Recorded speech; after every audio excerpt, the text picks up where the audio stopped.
Imagine a child clutching at a butterfly, its delicate wings crushed in the grip of overzealous hands. The tighter the hold, the further they are from the beauty they sought. Life is no different. When we clutch too hard at our thoughts, our desires, or our fears, we lose the essence of what it means to live fully. From the moment we are born, we are handed scripts: be successful, achieve more, climb higher. It's like playing a board game where the rules are rigged to keep you moving endlessly from square to square, chasing some imagined treasure at the end. But when you stop and really look at the board, you realize there's no end, only a loop. And the dice are in your hands, but the outcome, that's an illusion. You're chasing shadows.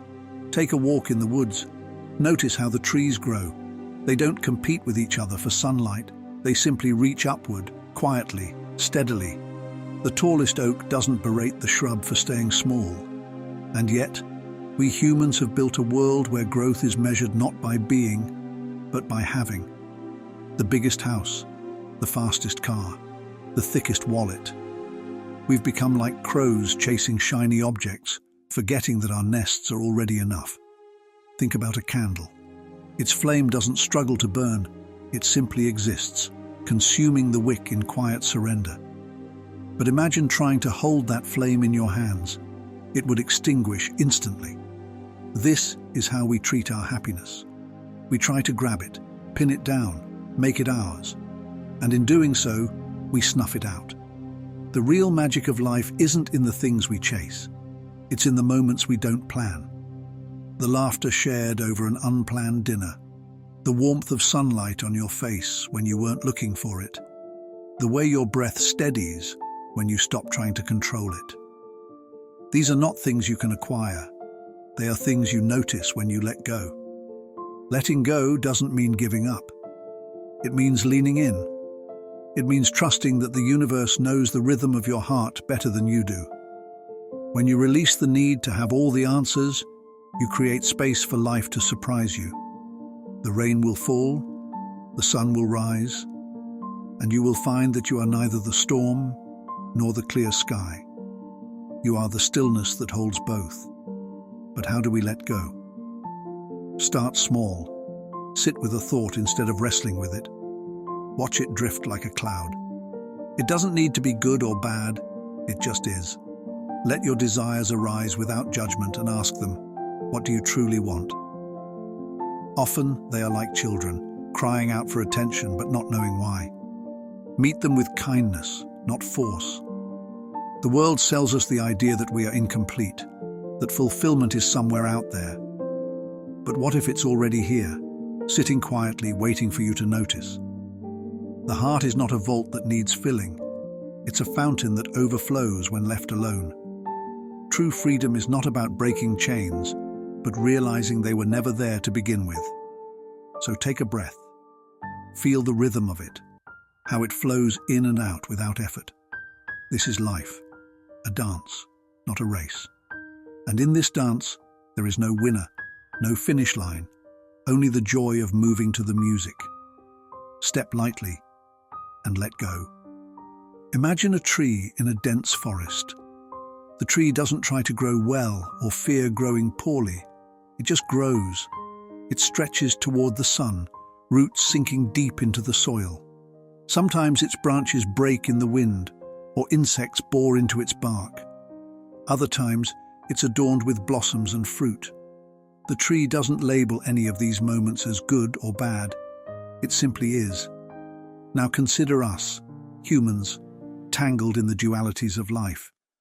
We declare this moment as beautiful, that one as tragic, this person as kind, and that one as cruel. But what if life, like that tree, just is? You see, we've been taught to strive for goodness, to seek a God or universe that's good. But here's the thing.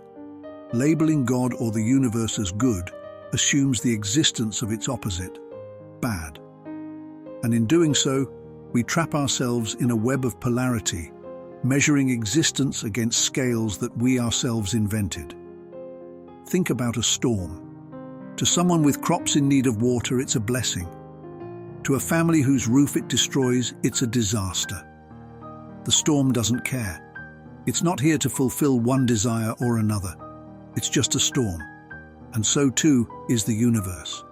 This might be unsettling. How can we look at suffering, injustice or loss and not cry out for a God who intervenes? But consider this. Intervention implies bias, a taking of sides, a preference for one outcome over another. The universe, or what some call God, transcends all sides. It doesn't play favorites, not because it's indifferent, but because it's everything. Every side, every moment, every possibility. When we let go of the idea that life must be good, something remarkable happens. We begin to see the world not as a collection of triumphs and tragedies, but as a vast, interconnected dance. The predator hunts and the prey flees. A flower blooms and another withers. A child is born and an elder passes away. None of it is good or bad. It simply unfolds. And here's the paradox. It's in this neutrality, this isness, that we find the deepest joy. Not the fleeting happiness tied to getting what we want, but a profound peace that comes from aligning with the flow of life. This doesn't mean passivity. Imagine a musician improvising in a jazz band. They're not forcing the music, nor are they sitting idly by. They're responding, flowing with the rhythm, co-creating in the moment. That's what living beyond duality feels like. It's not about striving for good or avoiding bad, but about showing up fully for whatever arises. Now, some might argue, what about morality? What about justice? Surely we can't just let go of these ideas? And no, this perspective doesn't mean ignoring suffering or refusing to act. It means acting from a place of clarity, not judgment. When you see someone in need, you help. Not because it's good, but because it's what the moment calls for. Let's return to that tree. When a bird lands on its branch, the tree doesn't celebrate. When lightning splits it in two, it doesn't despair. It simply grows, adjusting to whatever comes. And in doing so, it offers shelter, shade, and beauty, not by trying to be good, but by being fully itself. So too can we live. When we let go of striving to be good or fearing to be bad, we step into a deeper truth.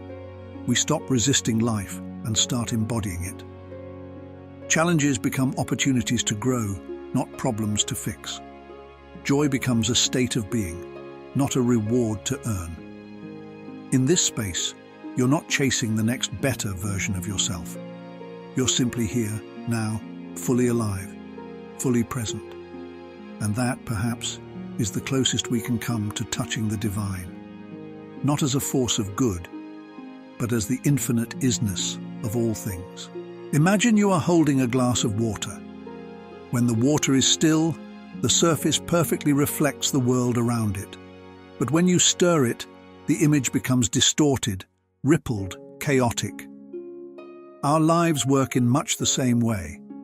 We are the water, and our thoughts, emotions, and beliefs are the stirring stick. When our minds are turbulent, reality reflects back confusion. When we are still, life mirrors clarity. Life doesn't need you to fight it. In fact, life thrives when you stop fighting. It's like trying to hold water in your fist. The harder you squeeze, the more it slips away. But if you let your hand relax, the water remains. Your life, your reality, is shaped by how you hold it. Do you grasp it with fear, or do you cradle it with trust? Your subconscious is like your dance partner. It doesn't speak in words, it speaks in feelings, images, and habits. If you keep showing it fear, fear of failure, fear of scarcity, fear of rejection, it reflects that fear back into your life. It's like a shy partner who mirrors your uncertainty, stumbling along because you're unsure of the lead. But if you guide it with conviction and clarity, it begins to follow, spinning and twirling with grace. When you were a child, your subconscious absorbed the world like wet clay. It took on the shape of what you saw, heard, and felt. If you grew up hearing, "Life is hard," that belief became etched in the clay. If you were told you're not enough, that imprint stayed. But here's the beauty. You're no longer that child. The clay hasn't hardened yet. You can reshape it by showing your subconscious a new reality, one where abundance, love, and peace are natural states. If you're feeling stuck, it's not because life isn't giving you opportunities. It's because you're staring at a locked door, ignoring the open window right next to it. Step back. Look around. The universe is always offering you another way, but you have to let go of the idea that success looks a certain way. Let's return to the glass of water. If you want to see a new reflection, you don't change the glass or the water. You change what's in front of it. If you want your life to reflect abundance, show it abundance in your thoughts. If you want love, embody love. If you want peace, be still. The reflection will follow. But don't just fake it. This isn't about plastering a smile over your fears or pretending everything is fine. It's about genuinely shifting what you believe deep down. This takes time, like learning to swim. At first, you might flail, coughing and sputtering, but soon you'll find yourself floating, then gliding effortlessly through the water. Let me tell you a story. There was a man who carried a broken compass, but he didn't know it. Every time he tried to find his way, the needle pointed him toward trouble. It wasn't the path that was wrong. It was the belief he placed in the faulty tool.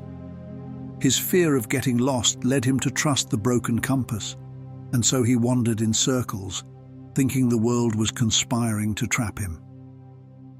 This is what happens when you live through the lens of past experiences. Every new situation, every unfamiliar face becomes an echo of something painful or disappointing. You brace yourself for storms that may never come. But here's the paradox. By expecting the storm, you summon it. Not because the universe is cruel, but because your mind is like that compass. It creates reality out of belief. You see, the mind doesn't operate in terms of what if. It operates in absolutes. If you believe the worst will happen, your mind will act as if it's already true. And in doing so, it shapes the world around you to reflect that belief. You tighten up, you avoid risks, you close doors before they can open, and then wonder why life feels like it's closing in on you. But here's the beautiful part. You can throw that broken compass away. You can choose to chart your course by the stars instead. What are the stars? They are your intentions, your dreams, your belief in a new possibility. They are the quiet voice inside you that says, what if this time things turn out beautifully? Now, this isn't about blind optimism or reckless abandon. It's about deliberate, intentional living. Say you've always believed, I'm not good enough to succeed. That belief is like a shadow cast on your path. But what happens when you step out of the shadow? You see the path clearly. You replace that thought with, I am capable. I am deserving. At first it feels unnatural, like wearing someone else's shoes. But as you keep walking, the shoes begin to fit. Your subconscious adapts, and suddenly, your external world begins to reflect your new belief. This is not magic, it's mechanics. The subconscious doesn't know the difference between what is real and what is vividly imagined. If you repeatedly envision failure, it prepares your body and mind to face it. But if you vividly imagine success, not as some distant fantasy, but as your current reality, you start to embody it. And when you embody it, the world bends to meet you.